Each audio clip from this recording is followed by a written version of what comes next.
Hello friends, welcome to life experience education. आज हम history यानी कि इतिहास का क्लास नंबर 17 आपके साथ डिस्कस कर रहे हैं। इसमें हम मगध साम्राज्य और आगे इसमें हम बढ़ते हुए आपके साथ डिस्कस कर रहे हैं मौर्य साम्राज्य, मौर्य वंश। इसके बारे में हम आपसे डिस्कस कर रहे हैं और मौर्य वंश में भी हम आगे बढ़ते हुए आज आपसे अशोक के बारे में और डिटेल में डिस्कस करेंगे। अशोक ने क्या क्या किए हैं, जो महान सम्राट अशोक हुए हैं, द ग्रेट एम्परर अशोक, इनके बारे में हम आपसे डिस्कस करेंगे। ये पार्ट 6 है मगध साम्राज्य का और अशोक के बारे में पार्ट 2 में हम आपसे अभी डिस्कस करने जा रहे हैं। ये जो लेक्चर सीरीज चल रहा है हिस्ट्री का, ये सभी प्रतियोगी परीक्षाओं के लिए यानी कि ऑल कॉम्पिटिटिव एग्जाम्स के लिए होगा। तो आइए स्टार्ट करते हैं लेक्चर को। अशोक के बारे में हम जान रहे थे, ठीक है। अशोक जो हैं, इनके बारे में हम जाने तो हमने सबसे पहले बात की थी अशोक किसके बेटे थे, बिंदुसार के बेटे थे।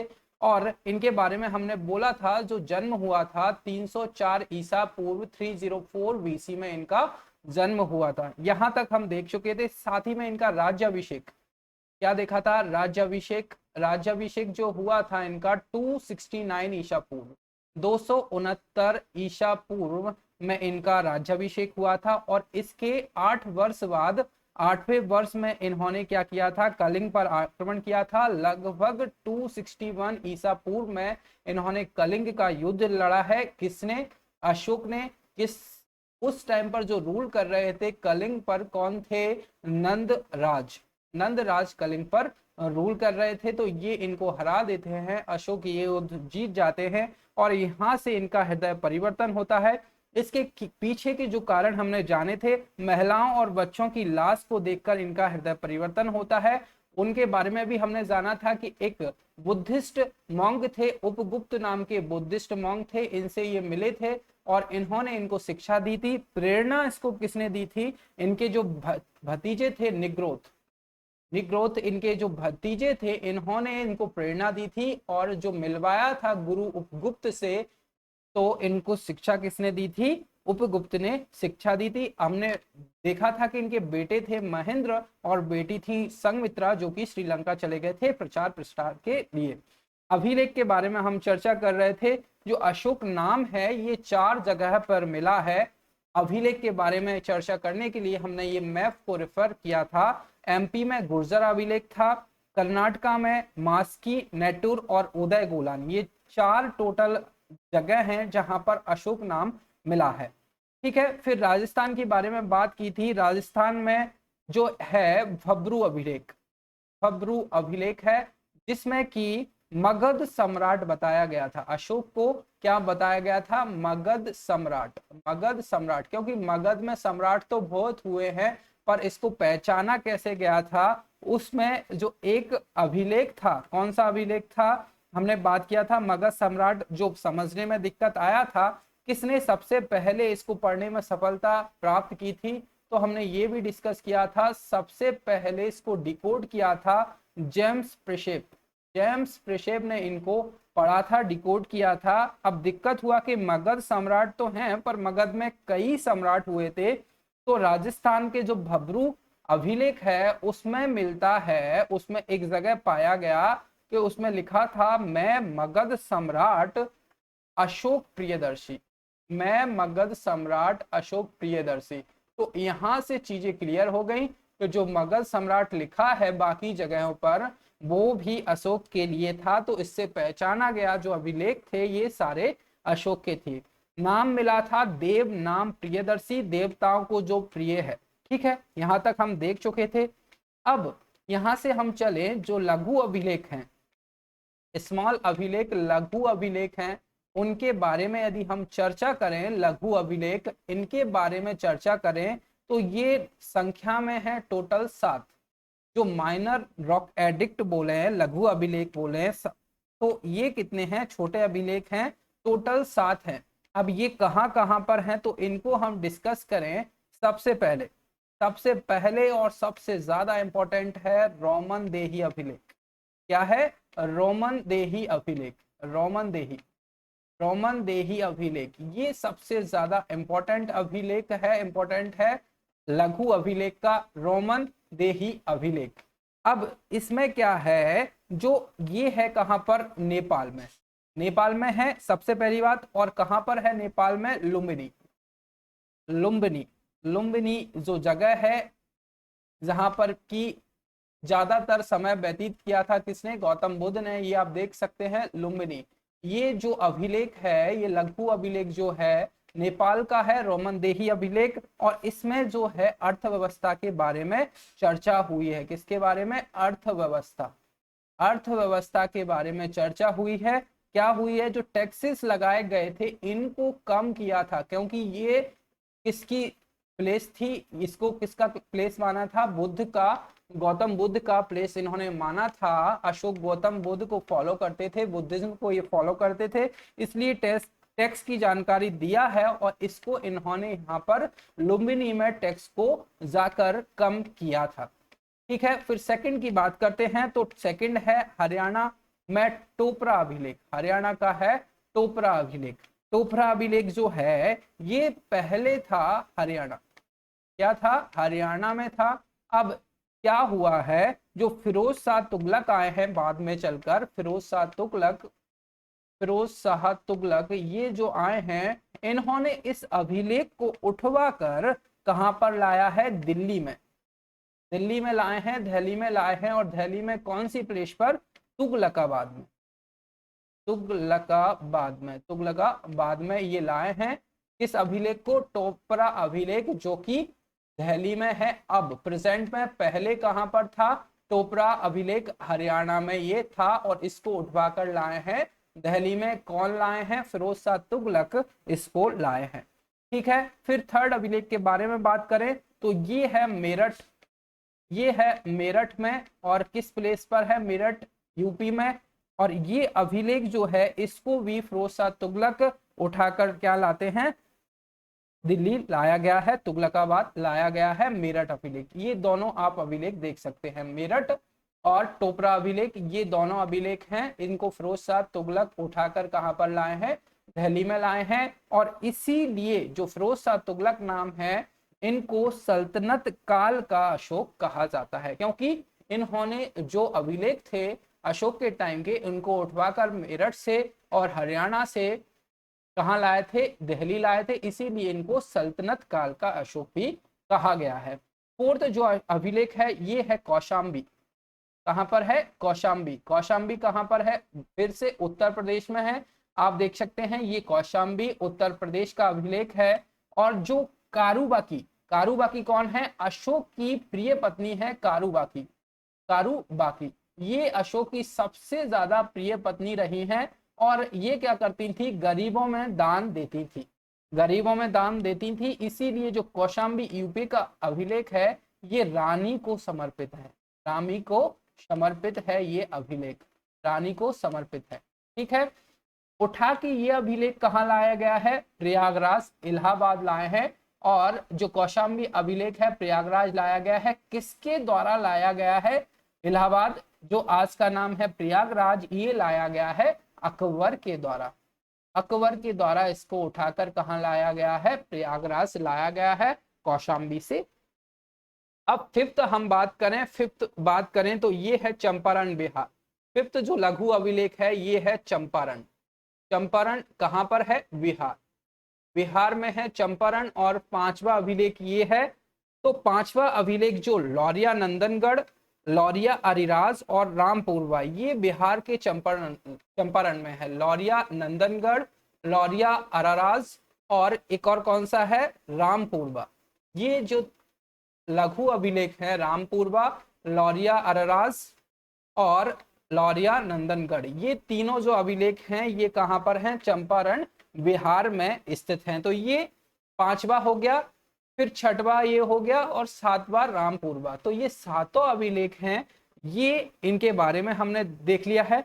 इसके बाद हम चलते हैं शरेकुना अभिलेख। ये अफगानिस्तान है, जो कांधार वाला एरिया है ये है शरेकुना अभिलेख। कांधार जो एरिया है अफगानिस्तान के कांधार से मिला है, जो कि ग्रीक अरमाइड भाषा में है। हमने बोला था ग्रीक अरमाइक बाइलिंगुअल लैंग्वेज है, कहां पर मिला है, कांधार में मिला है। ये आप देख सकते हैं इमेज में, ये शरेकुना अभिलेख है, शरेकुना अभिलेख ये वाला जो है शरेकुना अभिलेख है, कहाँ से मिला है, गांधार से मिला है, बाइलिंगुअल लैंग्वेज में है, ग्रीक और अरमाइड, ये द्विभाषी अभिलेख है।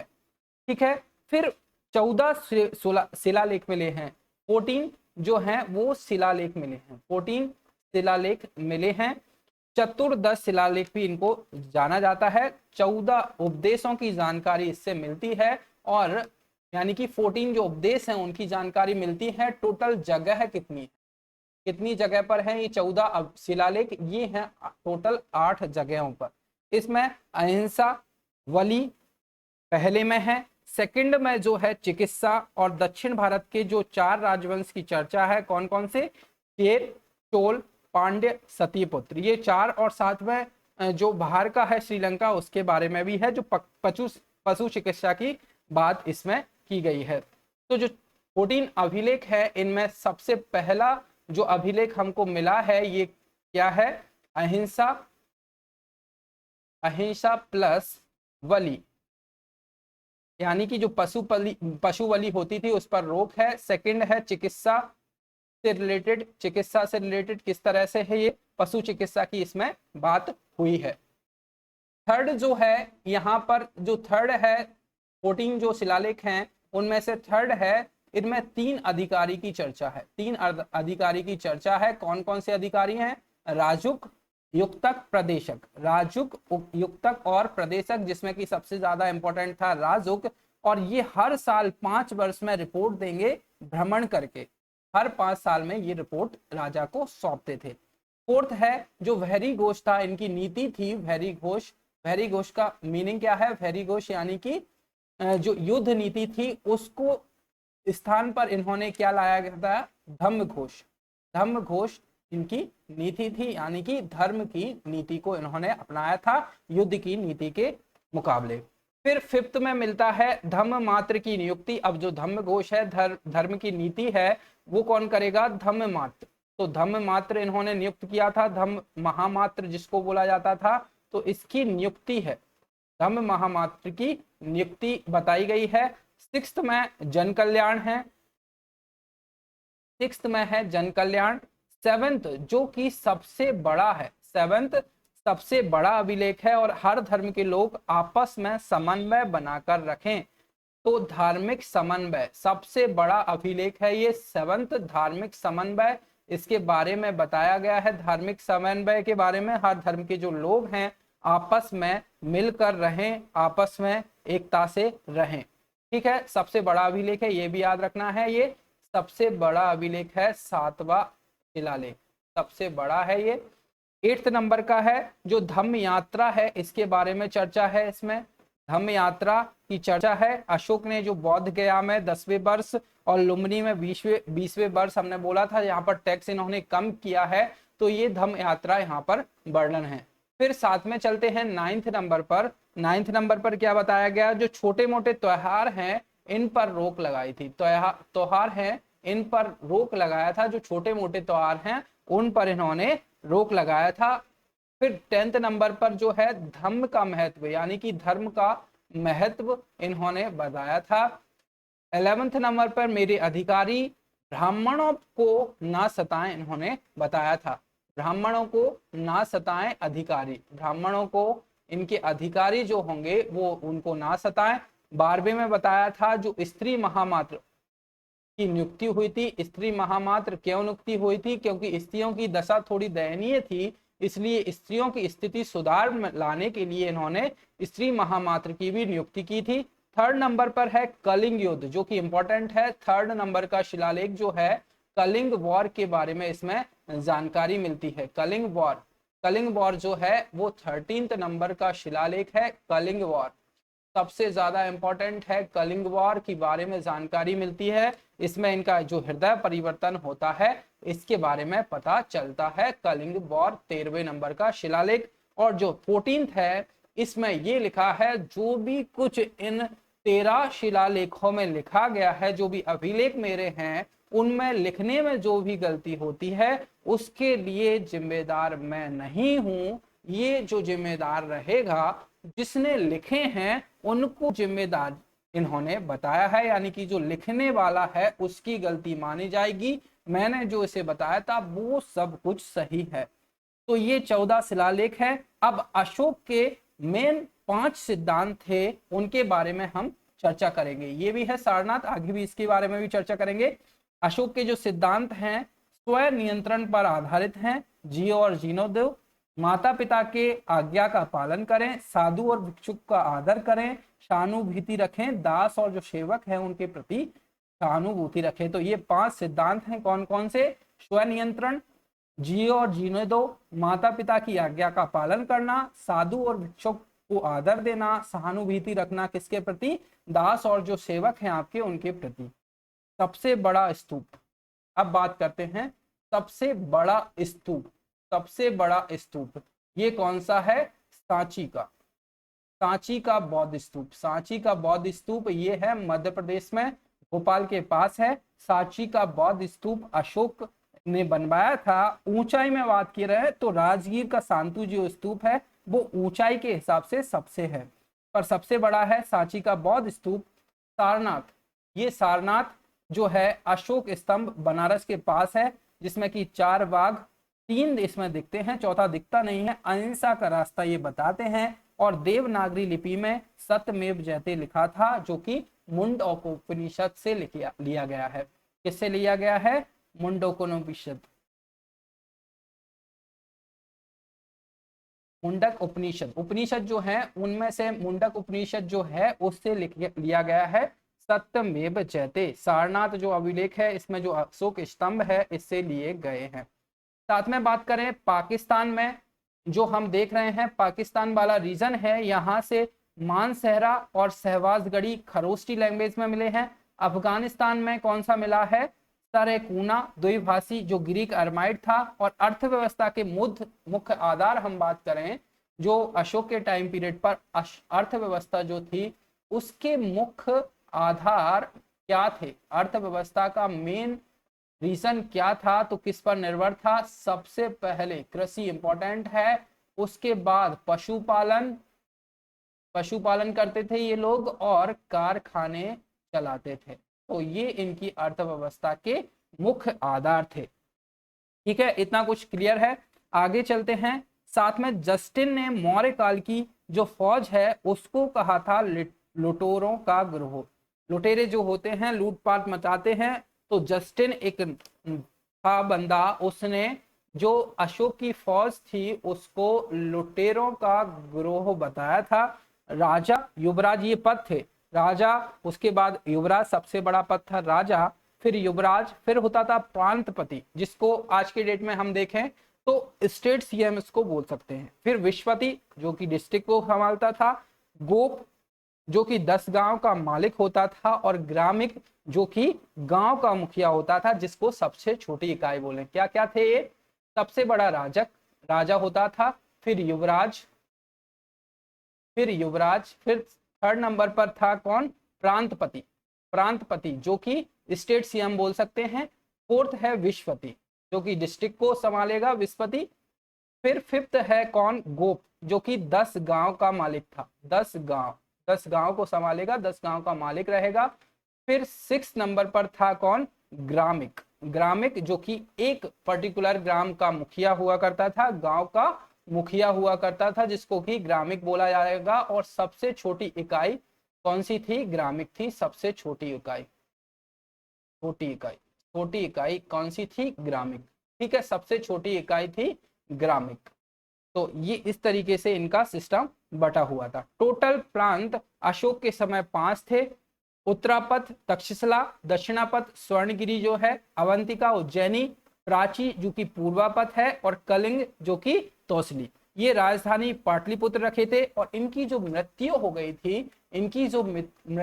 थी, ये कब हो गई थी? ये हो गई थी 232 ईसा पूर्व में अशोक की मृत्यु हो गई थी। तो यहाँ तक अशोक का टाइम पीरियड चलता है। अशोक के जन्म, अशोक का राज्याभिषेक, कलिंग वॉर जो कि इनसे रिलेटेड इंपॉर्टेंट था, इनसे रिलेटेड जो भी जितने भी शिलालेख, लघुलेख जितने भी थे उनके बारे में हमने चर्चा की। इनका जो सिस्टम कैसा था, मुख्य अर्थव्यवस्था का आधार क्या था, उसके बारे में जाना। अशोक के जो सिद्धांत थे 5 सिद्धांत उनके बारे में जाना। तो ये सब अशोक के बारे में इंपॉर्टेंट फैक्ट्स थे। आगे की क्लास में हम और भी इनसे रिलेटेड चीजें आगे बढ़ाएंगे। जो इनके सुंग वंश आता है उसके बारे में हम आपसे डिस्कस करेंगे। साथ में कुणाल जो बृहद्रथ थे, कलिंग भारत से अलग हो गया था, उसके बाद की चीजें पुष्यमित्र शुंग वगैरह, इनके बारे में हम आपसे डिस्कस करेंगे। तो ये आज का जो लेक्चर है अशोक के बारे में था। यहाँ पर हम लेक्चर को रोकते हैं। लेक्चर आपको पसंद आए तो लाइक और शेयर आप अपने फ्रेंड्स के साथ जरूर किया कीजिए। साथ ही में लाइफ एक्सपीरियंस एजुकेशन चैनल के साथ जुड़ने के लिए आप चैनल को सब्सक्राइब भी कीजिए। Thank you.